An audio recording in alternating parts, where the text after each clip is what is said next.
Olá pessoal, chegamos aí na nossa última aula de hoje, que é de História. Nós estaremos finalizando hoje o banco de questões, tá? Sobre os conteúdos que nós já estudamos na disciplina, tá? Então, mais uma vez, gostaria de reforçar aí que eu estarei explicando cada questão detalhadamente. Estou disponível no WhatsApp durante todo o dia para estar tirando dúvidas de vocês. Vocês podem estar respondendo a lápis mesmo, não tem problema, tudo bem? Então, vamos lá. Na número 1, ele diz o seguinte: complete com vogais ou consoantes as palavras e descubra os tipos de comunidade. Ou seja, aqui nessa atividade vocês têm 5 tipos de comunidade, tá? 5 tipos de comunidade diferentes. Comunidades se referem aqui também nesse contexto aos grupos sociais, tá? Que nós estudamos em sala de aula. Vocês vão completar essas palavras com vogais e consoantes para descobrir quais são. Número 2. Escreva o nome de 3 lugares que você frequenta em sua comunidade. Vocês vão escrever 3 grupos sociais que vocês frequentam. Eu entendo que agora, com toda essa questão aí do isolamento, né, por conta do coronavírus, nós não estamos saindo de casa, então não estamos frequentando tantos lugares, mas em situações normais, por exemplo, no início do ano, quais eram esses grupos que você frequentava? Daí você vai estar escrevendo aqui para a Tia Gabi 3 grupos sociais, 3 comunidades que você frequenta, tá? Número 3. Escreva exemplos de pessoas que trabalham na comunidade onde você mora. Então, por exemplo, o que isso aqui quer dizer? Na comunidade onde eu moro, tem a Patrícia que trabalha no mercadinho do bairro. Tem o Ricardo que trabalha com coleta de lixo. Então, são exemplos, tá, gente, que eu tô citando. Mas vocês vão colocar aí nome de pessoas, certo, que trabalham na comunidade onde você vive, tá? Número 4. Complete as frases com as palavras abaixo. Daí eu tenho aqui 4 palavras. Tenho líder, respeitar, igreja e regras. Daí vocês vão completar as seguintes frases com elas. Na letra A são 3 palavrinhas, tá? Alguma coisa, facilita a convivência nos grupos, nos diversos lugares em que frequentamos, como a escola, o trabalho e a B. O PAN é responsável pela organização do grupo e toma as decisões em conjunto. Ou seja, vocês vão completar essas frases utilizando as palavrinhas das nuvens da folha anterior, tá? Que as palavrinhas estão numa folha aqui embaixo, tá vendo? Nas nuvenzinhas, e as palavras estão aqui em cima. As frases, na verdade, estão aqui em cima para vocês completarem. Na número 5, diz o seguinte: que prática era utilizada pelos primeiros povos para suprir as necessidades de bens de consumo? O que isso aqui quer dizer?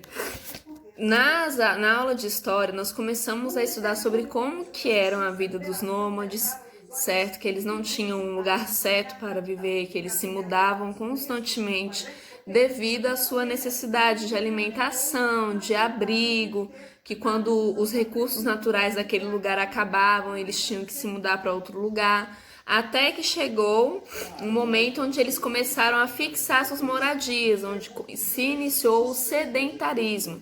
Então, na número 5, ele pergunta qual prática era utilizada pelos primeiros povos para suprir suas necessidades de consumo. O que essas pessoas faziam para sobreviver nessa época, sabe? Tanto enquanto eles eram nômades, quanto do sedentarismo. O que eles faziam para sobreviver? Eles plantavam, eles caçavam, o que eles faziam? Eles pescavam, daí vocês vão escrever para a Tia Gabi. Vocês sabem porque nós já estudamos isso na sala. Número 6. Leia as afirmativas abaixo. O ser humano percebeu que se jogasse sementes em solo fértil, poderia colher frutos que nasceriam delas. Para isso, também observou a qualidade do solo e a presença de chuvas como fatores que influenciavam o nascimento das novas plantas. Esse fenômeno foi um dos responsáveis por um novo estilo de vida do ser humano, o sedentarismo. que isso aqui quer dizer? Antigamente, o ser humano vivia, né, na época dos nômades, eles viviam apenas da caça e da pesca. E da colheita mesmo, de tirar frutos de árvores, mas não porque eles plantavam, porque o fruto estava lá, tirava e se alimentava. Até que chegou ao ponto em que, com a evolução do ser humano, ele começou a perceber que quando ele plantava a sementinha, saía o fruto. Então, se ele plantando a semente, o fruto ia nascer naquele lugar em que ele plantou, ele não precisaria mudar tantas vezes, porque naquele lugar onde ele está plantando sempre vai ter frutos. Claro que de acordo com a sua estação, mas sempre tem frutos, certo? Então, a partir daí se formou o sedentarismo. Eles começaram a fixar suas moradias nesses lugares. Daí, ele vem com a pergunta: essas frases, esse texto, quer dizer o quê? Você vai marcar a alternativa correta. Ele está falando sobre o nascimento da pecuária? Ele está falando sobre o nascimento do artesanato? Ele está falando sobre o nascimento da agricultura? Ou ele está falando do nascimento da caça e da pesca? O nascimento quer dizer que ele começou a fazer aquilo ali. Então, isso aqui está dizendo que ele começou a fazer a pecuária nesse momento? Pecuária é o cuidado dos animais. Ele começou a fazer artesanato? Tipo fazer bolsinhas de palha, essas coisas. Ele começou a fazer a agricultura, praticar a agricultura, que é a plantação de alimentos. Ele começou a fazer a caça e a pesca, de entrar na selva para caçar um animal ou ir para um rio pescar um peixe. Então, sobre o que está falando esse textinho? Lembrando que, se vocês prestarem muita atenção, com essa resposta aqui, vocês conseguem responder uma outra perguntinha que tem na atividade também, tá? Então, sigam as dicas. Lembrei que a Tia Gabi falou que toda atividade, a resposta tá nela mesma, tá bom? Então, tendo um pouquinho mais de atenção, vocês vão conseguir responder. Se de todo caso não conseguir, pode entrar em contato com a Tia Gabi, porque eu estou aqui para te ajudar, para poder tirar a sua dúvida, tá bom? Então, por hoje é só. O meu muito obrigada e até a próxima. Tchau, tchau.